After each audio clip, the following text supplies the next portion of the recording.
Have you ever been to a place where you think to yourself, ah, this place is weird? I love places like that, whether it's in real life or in a video game. I can't believe these are scripted now. Today, we're going to be returning to look at more odd and unremarkable places in Ocarina of Time because of all the fantastic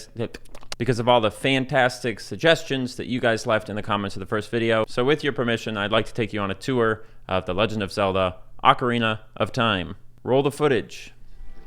Hi, and welcome to the first place that we're going to today. This is a little place that I thought about including in the first one of these, but ultimately decided that if I was going to do one piece of Hyrule Field, I wanted to do the part over that we did in the corner. But somebody named David Garcia left a comment on the first odd and unremarkable Ocarina of Time video mentioning this place. So I figured I'd kick this off by sort of showing it to you. So on the minimap, this is the eastmost portion of Hyrule Field. It is the very end of the Zora River, which just flows into this weird little sort of pond. It's a tiny little plot of land that feels like it should have something, much like that corner of Hyrule Field, but it doesn't have anything. If anything, one of the things that makes this so odd is they could have very easily just had this be water, you know? Because the rest of this is, and this could have just been the end of Zora's River. I mean, they even could have just had the Hyrule Field wall come out up to the edge here, you know? This is what it looks like from far away. There's nothing there. This is actually a great little view. You get a nice little peekaboo Death Mountain up there. And the fact that this is also in Hyrule Field, I guess does just sort of hammer home the idea that this Hyrule Field in Ocarina of Time is, in many ways, definitively liminal in the traditional definition. And maybe I'm just sort of psyching myself out on account of, you know, the way we were looking at this in the first video. But so much of Hyrule Field, I think, does have this feeling. Like, you're just walking through it in general now. But there are definitely a couple places like that corner from the first video and like this little island thing where that feeling is a little bit stronger, where you feel a little bit closer to that illusion falling apart. And it is just weird, isn't it? Because it's completely unnecessary. But I suppose that's part of what a lot of people commented they enjoyed about some of these older N64 games, was that the design of them wasn't completely finished. They cut it off a little early, which gives these spaces a little bit of a natural kind of, like, you know, like real life. You know, you're gonna have the space between the two highways. You know, you're gonna have that little plot of grass, you know, in the highway donut exit. But as games got more expensive, we have gotten better at, you know, making sure that those spaces are sort of smoothed over. And given that this was like the first big 3D adventure game, you have a few more instances of that than you might otherwise think. So, and also, what's going on here? Why is Navi there? Is there something to grab with my bottle? Just water? Nothing? Yeah, what is that about? Does anyone know what that's about? Am I just dumb? Is that just Navi being like, look, water? If I put on the lens of truth, is it going to show me a corpse? A drowned corpse? No? Maybe one of you can explain that to me, because I have no idea what's going on. Cool little place. That's a cool little place. Let's move on to the next one, shall we? Without looking at the mini-map, does anybody know where we are? I guess the music kind of gives it away. You can only get to this place by climbing up this route. You have to go up here, and then go over to the right, and Link will hop over. Whoops.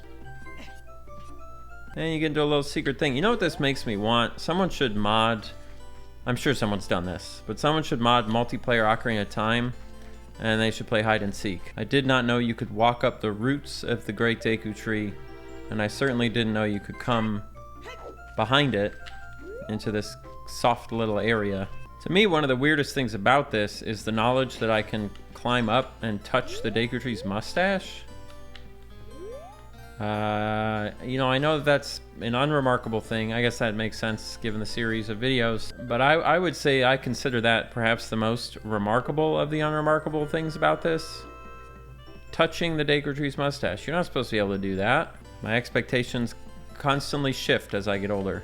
And what an odd feeling to be up here it is. Even just to have this amount of height to almost be able to see over into whatever is out there, which is, of course, nothing. We can also take a moment back here to appreciate the ludicrous stretching that they've done to this wall texture in order to fit it onto the awning portion. This location also makes it, you know, we recently did that Majora's Mask video, and this, after doing that, this location makes it very clear how much better the texture work, or how much more, again, higher fidelity the texture work was in Majora's Mask, because boy, look at the tree on this tree. This is the minimum amount that it could be a tree and still look like a tree. All right, let's move on to the next location that I'm gonna show you. Isn't this a fun trip we're having? Now, to be honest with you, the place I'm about to take you definitely probably qualifies as remarkable, not unremarkable. So I apologize in advance. I'm not that big on semantics, but the point is I want you to see it. So here it is. Holy hell. Shit. Oh my god, it's even more amazing than I remember. Wow. What inspiration must have hit the artists in Ocarina of Time. This is like day one. This is like day one of Ocarina of Time. The guy made this, and then he was like, I'm so excited about this game. And then he got sick of going to work, and then he made the rest of it. This room is the reason we have the phrase, such a vibe. Because this room is such a vibe. I mean, the juxtaposition is intense, right? You go from this, boom, to this.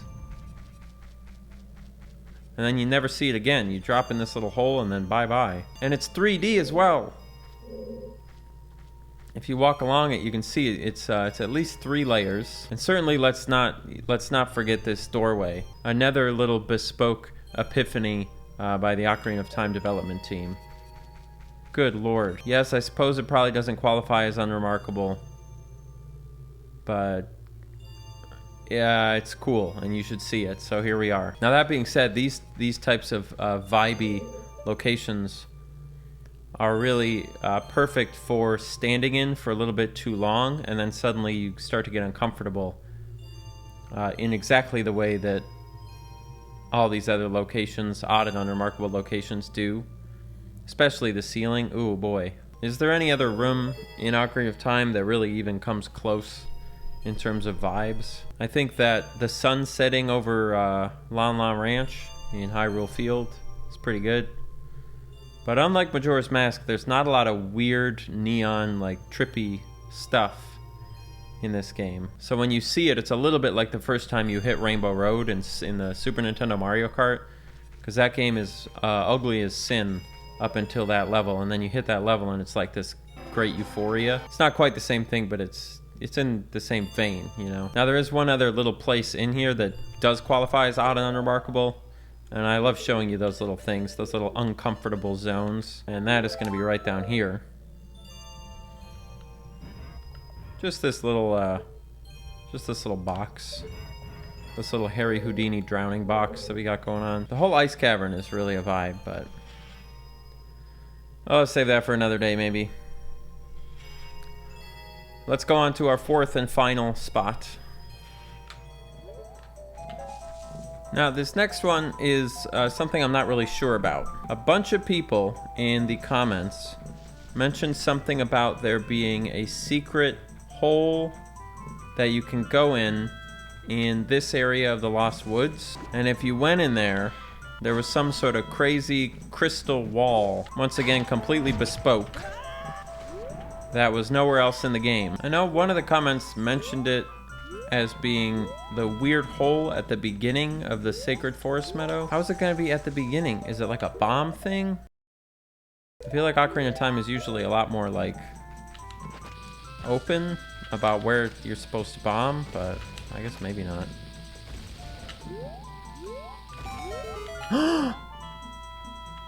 Whoa! Alright, well, let's see if it's all it's cracked up to be. Whoa! What the hell? What the hell? This, oh boy. Wow, this feels really weird. How is this in Ocarina of Time?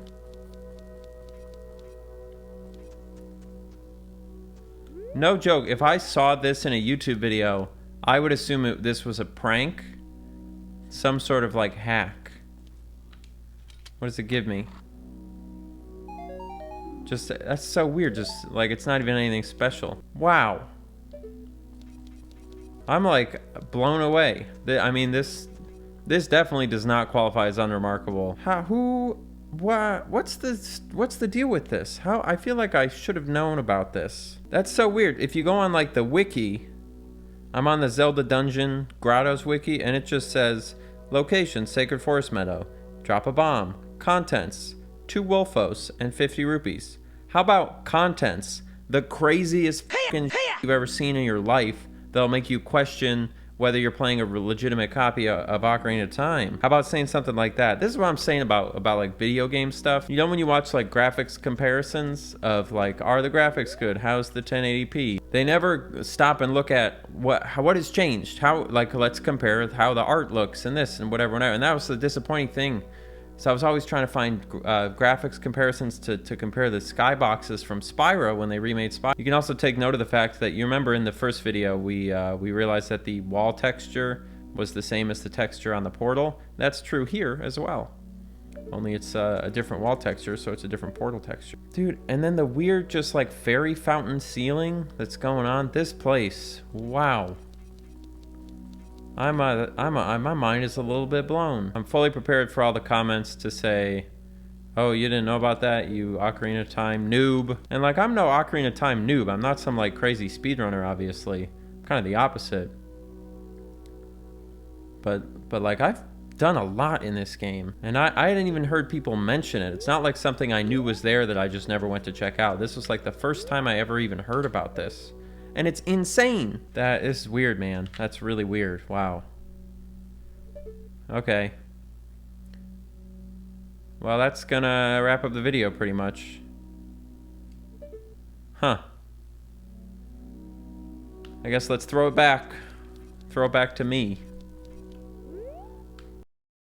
It's the feeling that I get when I'm playing a game that I know very well and I see something dramatically new. There's a different and also wonderful feeling when you notice something for the first time, like we usually do in this series. But when you find something that is stark and dramatic that you just didn't know existed, it makes me feel really odd and unremarkable. Anyway, thank you so much for watching this video. I appreciate it a ton. If you want to see more videos like this, or indeed you just want to see literally more Ocarina of Time, odd and unremarkable, you can post that down in the comments. If you do not want to see more videos like this, please do not post that in the comments, because if you post it, I will make more and you'll be unhappy. I am here to serve you, but if you want to be here to serve me, of course, you can go to www.patreon.com/any_Austin. This is a viewer-supported channel. I cannot do it without your help, and the more help you get, the sooner I can quit my job and make YouTube videos all the time. No pressure. I don't say that as pressure. I say that as I'm trying to manifest, you know. You can also support just by leaving it a like. We're trying to feed it to the algorithm, you know. The more we get into the algorithm, the higher we can fly as a family. I do this for my family, and you are my family. This is the Odd and Unremarkable t-shirt. In my free time, I make a lot of music. You can listen to that music on streaming services if you want, but you can also hear it every time I make a YouTube video. Please enjoy the song today. I'll see you next time. And I've never felt, the way I feel when I'm with you. I love you and I hate you, but I love you anyway. I think that we're the same. And I've never felt the way I feel when I'm with you. I know that you've been lying, and I know it's not the time, but do you ever think we might